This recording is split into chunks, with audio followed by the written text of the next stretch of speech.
Երևանի քաղաքապետարանը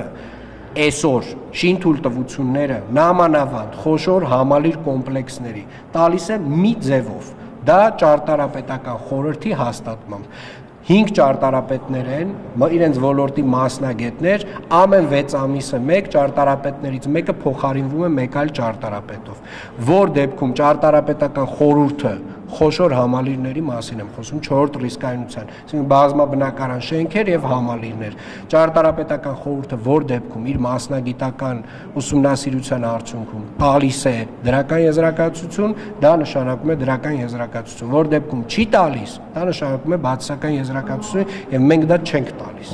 Ասեմ ավելին, Երևանի քաղաքապետարանը վերջին 2 տարվա ընթացքում ներմուծել է տուրքեր